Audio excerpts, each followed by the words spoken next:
148.G clearly states that photography alone, when it's done in a legal spot, cannot be deemed suspicious. So I would suggest you get a supervisor, sir. Before you make your department look bad, I would get a supervisor. Story? Story for what? For me? For yourself? Yeah, free press. Free press, yeah. Free press? Yes, sir. Oh, okay. That's fine. He's trying to ID me about he doesn't have a crime. I know very well what I'm doing, sir. And you can't just pull up and start asking for ID. That's not how the law works. That's who your name is. Yeah, but that's who you're trying to ID me. Welcome back to channel. On a windy afternoon at the West Valley Detention Center, a tense confrontation is about to unfold. An independent journalist arrives, camera in hand, ready to exercise his right to free press. But soon, a police officer steps in, questioning his presence and demanding identification. What happens when a citizen knows his rights and refuses to back down? Stay tuned as we witness a heated debate that challenges authority and defends civil liberties. So everybody's been asking me for us to do this, but I'm by myself today. Everybody's busy, and I decided to do this by myself. It's a pretty long walk, and we'll see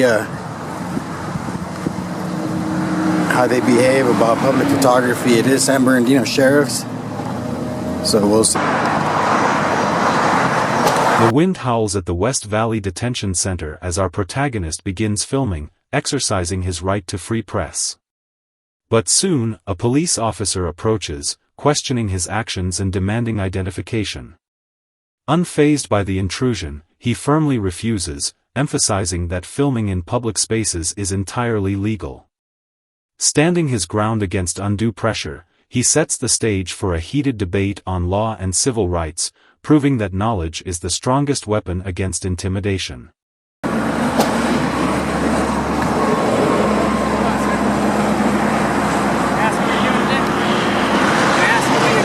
Just taking the video. The jail? For what? For what purpose?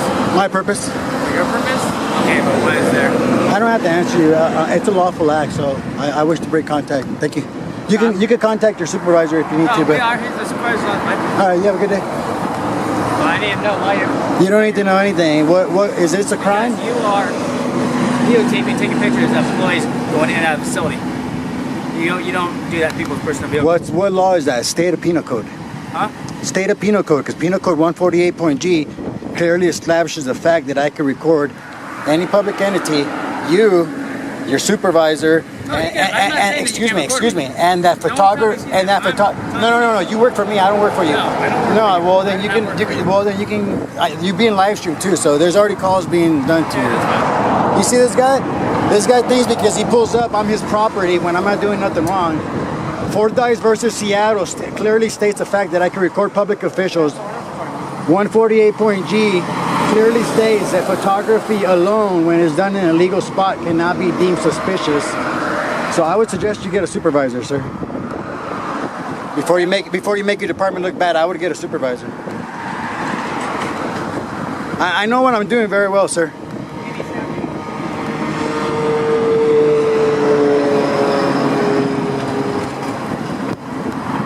Just doing a little story, man. That's it. Doing a story? Yeah, where my tax dollars go. Your tax dollars? Yeah, including yours.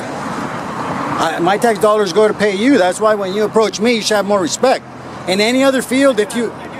I'm here, but yeah, but you're telling me that I need to tell you. I don't need to tell you anything. I'm asking you a question. No, I know, but I can inquire about yeah, but you said you wanted to know. No, I'm not. I'm public property, sir. Okay, but you are here. I am public property. Well, are you against the First Amendment, sir? What is your name badge number? This is D. Martinez. The confrontation intensifies as the officer insists on checking the protagonist's identification, citing vague and unconvincing reasons. Yet, our protagonist stands firm, referencing Penal Code 148.G to prove his actions are legally protected. As the officer hesitates, struggling to justify his demand, the protagonist remains composed, countering each argument with confidence. This moment highlights how a solid understanding of the law can challenge even those who are supposed to enforce it. I don't need to give it. Yeah, I need to get you my identification. No, thank you, sir. No, thank you, sir. Yes, I do. No idea. You didn't know who I'm contacting? No. For what crime, sir? Hey, can you guys make a call? I'm at the West Valley Detention Center in San Bernardino. Mr. Martinez thinks that just because he pulls up and he's wearing a tin badge, you can just ask for an ID when I'm doing a First Amendment protected activity. You ain't gonna get no ID because I'm not doing anything wrong. I just want to know who I'm contacting. What's your name, sir? No, thank you. You can call me good citizen. What's your name? You can call me good citizen. What is your name?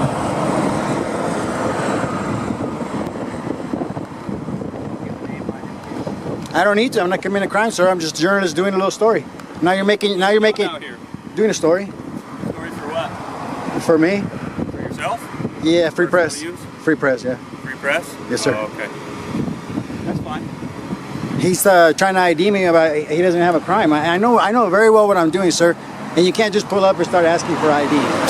That's not how the law works. That's who your name is. Yeah, but that's who you're trying to ID me. Yeah, we're trying to ID you because you're just out here taking pictures. But that's not okay. What is your ID law, sir, California? I'm supposed to ID after I'm legally booked.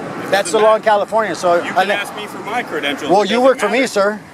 It doesn't matter. Okay, let me see your ID where you live. Why do you need to Why see would that? you need to see my ID then? I don't need to see where you live. I'm just asking who you are. I'm a citizen, tax-paying citizen who employs you, sir. Who employs me? Yes, sir.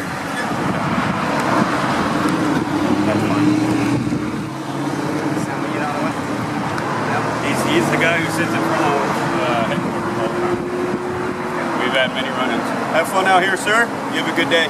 Hey, Martinez. I'm not going to charge you this time for educating you, man. Thank you for the education. All right, you're welcome. No, I was talking to Martinez. You already were educated. See this guy?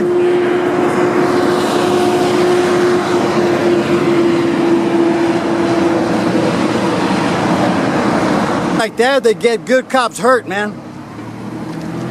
It's actions like that get good cops hurt because he pulls up thinking that people are his property. Hey, you got school today, huh, youngster? You got school today, huh? Yeah, you were trying to come on strong with me, huh? Got shot down by your own law that you protect, sir. It keeps me. Listen, it keeps me in check too, and it keeps you in check, both of us. You know.